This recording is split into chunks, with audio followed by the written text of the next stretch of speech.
শুভ সকাল বন্ধুরা, তোমরা সবাই কেমন আছো? আশা করছি তোমরা সবাই ভালো আছো এবং সুস্থ আছো। আমার পরিবারে তোমাদের সবাইকে অনেক অনেক স্বাগত আর অনেক অনেক ভালোবাসা জানিয়ে আজকের ভিডিওটা শুরু করছি। তো তোমরা যে যেখান থেকে আমার ভিডিও দেখছো, তো তোমাদের সবাইকে অসংখ্য ধন্যবাদ আমার ভিডিওটা তোমাদের মূল্যবান সময় দিয়ে দেখার জন্য। আর আমার ভিডিও দেখে যদি তোমাদের কিছু একটা জায়গা কোনো কিছু ভালো লাগে, তাহলে কিন্তু আমার ভিডিওটাকে, আমার চ্যানেলটাকে সাবস্ক্রাইব করে আমার পাশে থেকো আমার বন্ধু হয়ে। আর একটা ছোট্ট করে কমেন্ট করে দিও, তাহলে এক কমেন্টের মাধ্যমে আমি তোমাদের পরিবারে গিয়ে তোমাদেরকে ভালোবাসা দিয়ে আসতে পারবো। আর যেসব বন্ধুরা প্রথম থেকে আমার ভিডিও দেখছো, তোমাদের সবাইকে অসংখ্য অসংখ্য ধন্যবাদ আমার পাশে থাকার জন্য। আশা করছি তোমাদের সবাইকে আমি সবসময় আমার পাশে থাকবো, আর আমিও তোমাদের সবসময় তোমাদের পাশে থাকবো, তোমাদেরকে সাপোর্ট করে যাব। তো সকালে দেখো কাজ বাজ শুরু হয়ে গেল। সকাল কিন্তু এখন একদমই সকাল না, সকালের আশিপাশি কাজ করি সব কিছু আমার শেষ। তারপর রুটি করেছিলাম, কালকে রাত্রে সবজি ছিল, তো রুটি খাওয়া হয়েছে, রুটি চা। তারপর এই বাসন টাসনগুলো ধুয়ে নিচ্ছি। আর বড় ছেলেকে নিয়ে ওর পাপা স্কুলে গেছে, ওকে স্কুলে দিয়ে আসবে। আর যেহেতু কাজ নেই, তো ওর পাপাই দিয়ে আসে, আবার ওর পাপাই নিয়ে আসবে আর কি। তো আর আমি ছোটো সোনাকে ওইদিকে শুয়ে রেখেছি। বাসন টাসন ধুয়ে আবার যাব স্নানে, স্নান টান করে আবার তারপর ঠাকুর দেব। তো তোমাদের সাথে একটা কথা শেয়ার করি, কি আমরা যেহেতু মধ্যবিত্ত পরিবারের, আমরা তো এত আর হাইফাই লেভেলের মানুষ না। আর যেহেতু আমরা মধ্যবিত্ত পরিবারের, আগে আমি কি করতাম জানো তো, একটা কথাই, আমরা টাকা কি করে সঞ্চয় করব নিজের মনকে বুঝিয়ে, সেটাই বলবো আজকে তোমাদের সামনে, তোমাদের কাছে আর কি। আমি যা করি আর কি এখন, এই যে এখন যে আমি যেভাবে ভাড়া বাড়িতে থাকি, আগে নিজের ঘরে থাকতাম, ভাড়া দেওয়ার কোনো টেনশন ছিল না। এখন যেহেতু ভাড়া দিতে হয়, তো তার জন্য আমি ভাবলাম যে কখনো কখনো আগে আমি কি করতাম, যখন যেখানেই যেতাম, কোনো মলে বা কোনো মেলাতে যেখানেই যেতাম, আমি যখন যা ভালো লাগতো টাকা থাকলেই কিনে নিয়ে আসতাম। তো আমি এখন না সেটা করি না। এই যে বিহুর আগেও আমি মলে গিয়েছিলাম, অনেক কিছু দেখেছি। মলে গেলে কিন্তু আমি কি করি জানো তো, আমি সবার আগে বাসন কুসন নিতে ভালোবাসি, দেখতেও ভালোবাসি। নিই চাहे না নিই, আমি কিন্তু বাসন কুসন দেখে খুবই ভালো লাগে মলে গিয়ে। আর আমাদের বিশাল মার্কেটে কিন্তু আমার জোরহাটে বিশাল মার্কেটে গিয়ে আমার বেশি ভালো লাগে, কারণ সেখানে জিনিসগুলো খুবই সুন্দর, খুবই ভালো, আর কম দামের মধ্যে ভালো ভালো জিনিস পাওয়া যায়। কিন্তু আমি এবার গিয়ে কি করেছি, অনেক কয়টা জিনিসই ভেবেছিলাম নেব, নেওয়ার পরে আমি আবার ভাবলাম যে আমার এই জিনিসগুলো কিন্তু এত একটা ইম্পর্টেন্ট নেই। তো ইম্পর্টেন্ট নেই যদি আমি এগুলো নিয়ে লাভ নেই, যেহেতু আমার এখন ঘর ভাড়া দিতে হবে মাসে মাসে। এই যে কয়টা জিনিস আমি নেব, এইগুলোর মধ্যে 500-600 টাকা চলে যাবে। তো 500-600 টাকাটা আমি বেকার ওয়েস্ট করে তো কোনো লাভ নেই। তো এই 500-600 টাকা যদি আমি জমিয়ে রাখি, তাহলে তো আমার লাইটের বিলটা দেওয়া হয়ে যাবে। তো সেটা একটা মনে মনে ভেবে আমি জিনিসগুলো নিলাম না। আর এমন না যে আমার খুবই দরকার ছিল, তো যদি একদমই দরকার হয় তাহলে তো তোমার কিনতেই হবে, টাকা যেভাবে হোক ম্যানেজ করে কিনতেই হবে। যেটা সংসারের যেটা দরকার জিনিস, সেই দরকার জিনিসটা তো আমরা না কিনে থাকতে পারবো না, কিনতেই হবে। কিন্তু আমি কি করতাম আগে, আমার যেটা দরকার নেই, ভালো লাগলে মুঠোতে আমি নিয়ে আসতাম, রান্নাঘরের জিনিসই হোক বা কোনো একটা ঘর সাজানোর জিনিসই হোক আর কি। তো সেই জিনিসটা করাটা আমি এখন বাদ দিয়ে দিলাম। আর যেটা একদম ইম্পর্টেন্ট, তো সেটা নিতে হয় আর কি। তো আমি ভাবলাম যে আমার নিজের মনকে বুঝিয়ে আমি এখন চলবো আর কি। আগে আমি অনলাইনে জিনিস দেখতাম, এটা দেখতাম ওটা দেখতাম, দেখেই অর্ডার দিয়ে দিতাম, নিয়ে আসতাম, এমন একটা ব্যাপার ছিল। কিন্তু এখন সেই জিনিসটা এখনও মন চায়। তো আমি কি করলাম, এখন যে আমি অনলাইনে মিশোটা আমি দেখা বন্ধই করে দিয়েছি।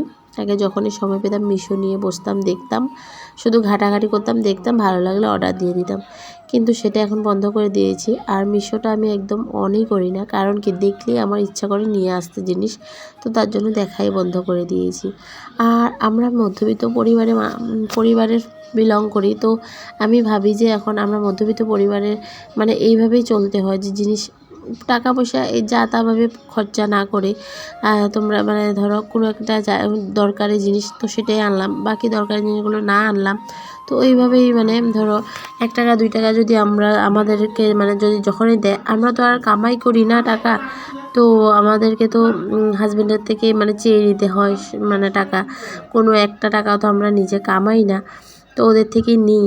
তো আমাকে যেমন আমার হাজব্যান্ড মানে সপ্তাহে 100 টাকা করে দেয়, তো 100 টাকার থেকে কিন্তু আমি 1 টাকা নিজে খাই না, কখনোই না। কখনোই নিজে 100 টাকা করে যে দেয় তো সেখান থেকে কোনো 1 টাকা খাই না। সেই টাকাটাই আমি সপ্তাহে সপ্তাহে জমিয়ে জমিয়ে কিন্তু সেই টাকা দিয়ে কিন্তু আমি ঘরে মানে জিনিস আনতাম আর কি। তো সেটাই আর কি।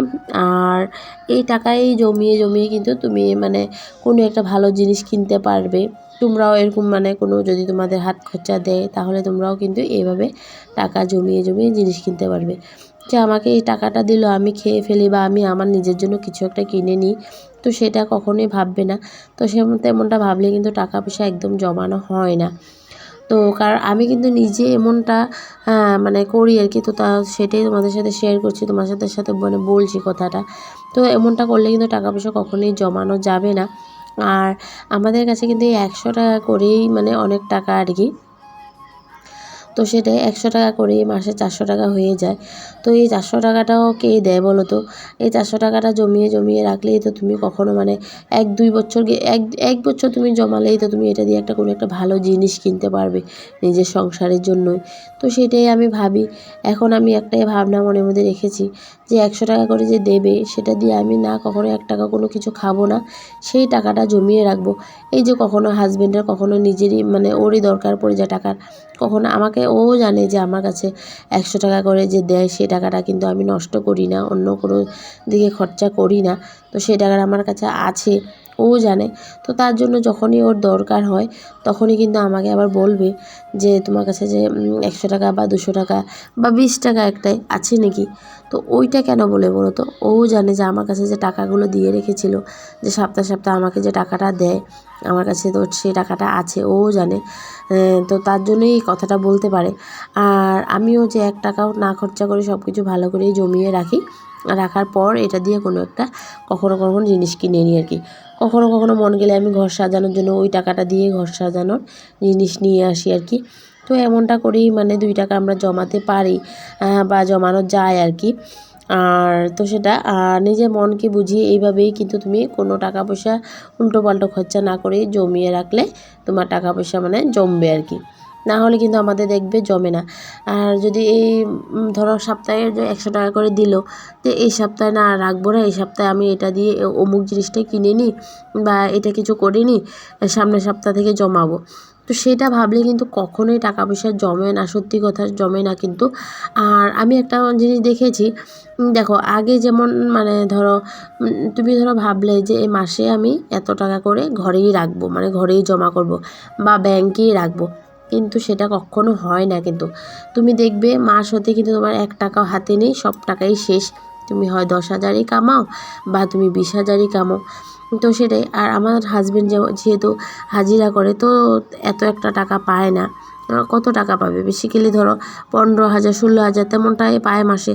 তো সেই টাকাটা দিয়ে কিন্তু হিসাব করতে গেলে সেই টাকা দিয়ে আমাদের কিছুই হয় না। কিন্তু তার মধ্যেই বুদ্ধি খাটিয়ে চললে ওই টাকা দিয়েই চলে যায়। 2 ছেলেকে নিয়ে তো ভালোভাবেই চলে যাচ্ছি। আর যেহেতু ভাড়া এই 2 মাস ধরে ভাড়াও দেওয়া হচ্ছে আর কি। তো সেটাই আর কি। আর এইভাবেই কিন্তু মানে তুমি বুদ্ধি খাটিয়ে চললে কিন্তু সংসারে মানে টাকা জমানো যায়।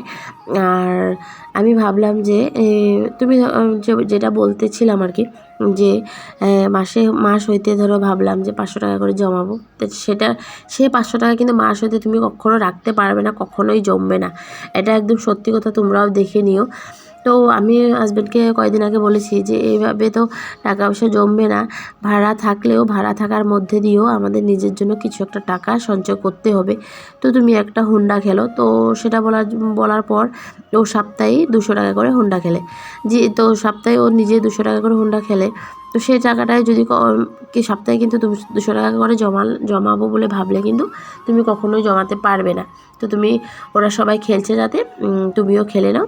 খেলার পর কিন্তু এই 200 টাকা করে জমলেও তোমার একসাথে কয়েক টাকা মানে পাবে। তো সেই টাকাটা দিয়ে তুমি কিছু একটা করতে পারবে বা সেই টাকাটা তুমি ডাইরেক্ট নিয়ে ব্যাংকে জমা করিয়ে রেখে দিলে হয়ে যাবে। কিন্তু সপ্তাহে যদি তুমি ভাবো যে 200 টাকা করে রাখবো বা 100 টাকা করে রাখবো সেটা কিন্তু হয় না। আর আমি যেহেতু বলেছিলাম যে তুমি কিন্তু আমাকে প্রতি সপ্তাহে 100 টাকা করে দেবে, আর 2 ছেলেকে 50 টাকা 100 টাকা করে দেবে। তো সেটা বলার পর থেকে এখন প্রতি সপ্তাহে এইভাবে দেয়। যদি না বলতাম আর এইভাবে যদি না দিত তাহলে এই টাকাটা কিন্তু জমতো না। তো এরকম করে দেওয়ার পরে এই তো আমার ধরো এই 100 টাকা করে জমার পরও কিন্তু আমি যে ঘরের জন্য কিছু একটা কিনতো সেটা তো ওরও কাজ হয়ে যায়, ওরও টাকার কিছু হেল্প হয়ে যায়। ধরো আমি নিয়ে আসলে বা 2 ছেলেকেও 50 টাকা করে দিলে ওদেরও ব্যাংকে জমা হয়ে যায়। তো সেটাই আর কি, বুদ্ধি খাটিয়ে চললে কিন্তু সব কিছুই করা যায়। শুধু আমাদের একটু বুদ্ধি খাটানোর দরকার।